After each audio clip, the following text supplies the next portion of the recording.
अस्सलाम वालेकुम viewers, channel चस्का एंड शशका में खुश आमदीद। हमारी रेसिपीज़ को फॉलो करें, चस्के लेके खाएं और शशका कराएं। डियर फ्रेंड्स, आज हम बनाने जा रहे हैं मोरिंगा करी यानी कि सुहांजना गोश्त। मैंने इसे चिकन में बनाया है, आप किसी भी तरह के गोश्त में बना सकते हैं। ये हमारी हड्डियों के लिए बहुत ही फ़ायदेमंद है और एंटीबैक्टीरियल है। Liver, diabetes, blood pressure, kidneys, brain और स्किन के तमाम प्रॉब्लम्स को कम करता है, हत्ता कि कैंसर में भी बेहद मुफीद है। इसके दरख्त को मैजिकल ट्री कहते हैं और ये बहुत जल्दी जल्दी बड़ा हो जाता है और इस पर बहुत ज़्यादा तहकीकात हो रही हैं आजकल। इसके फूल, पत्ते, हत्ता कि इसकी फलियां भी बहुत ही मुफीद हैं।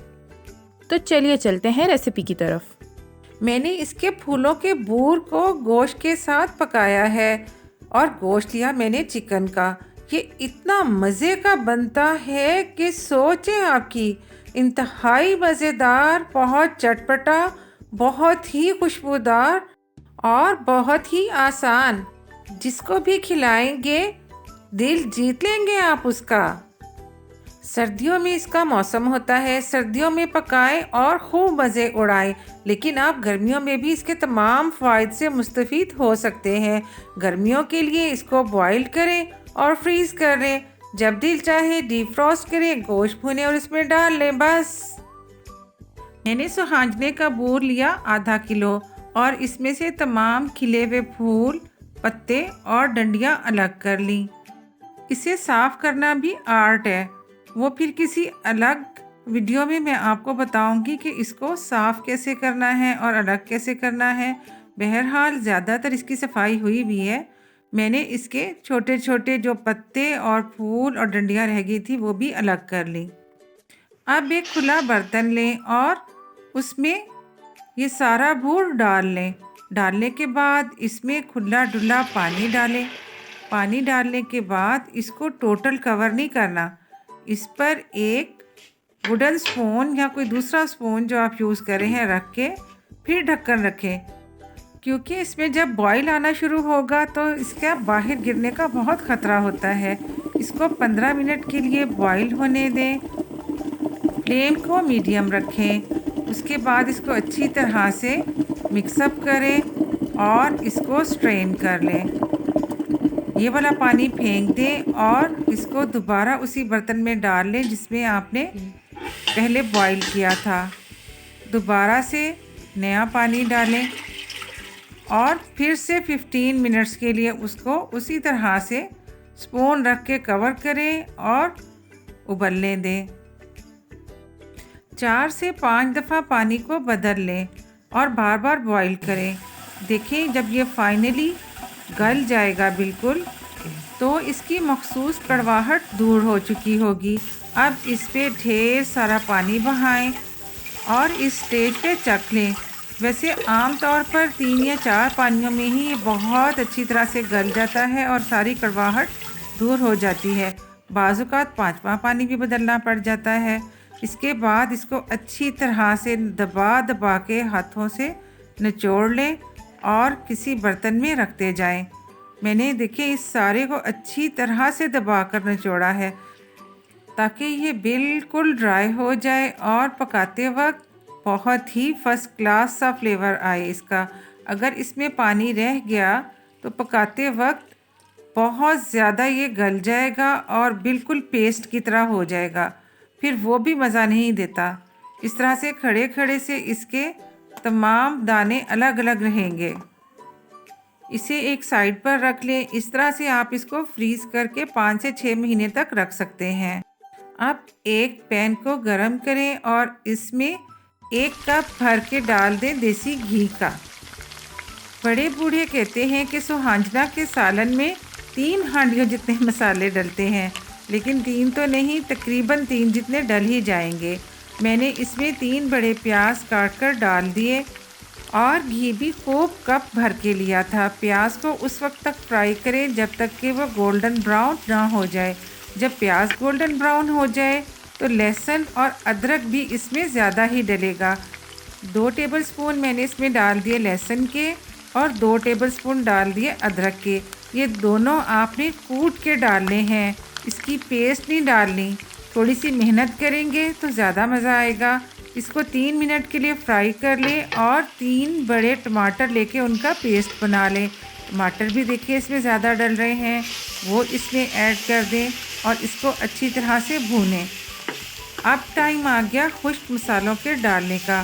खुश्क मसालों में मैंने ले लिया है 1 टेबलस्पून भर के नमक का, 1.5 टेबलस्पून ले लिया मैंने रोस्टेड और क्रश्ड ज़ीरा, इसी तरह से 1.5 टेबलस्पून रोस्टेड एंड क्रश्ड सूखा धनिया, 1 टीस्पून काली मिर्चें, 1 टीस्पून लाल मिर्चें और 1 ही टीस्पून कुटी हुई लाल मिर्चें, 1 टीस्पून हल्दी।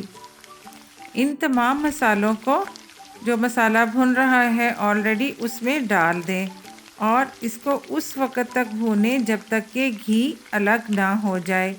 जब देखें कि भूनने के बाद घी अलग हो गया तो अब इसमें आप गोश्त डाल दें। गोश्त भी इसमें ज़्यादा डलेगा। मैंने इसमें 750 ग्राम्स गोश्त के लिए हैं।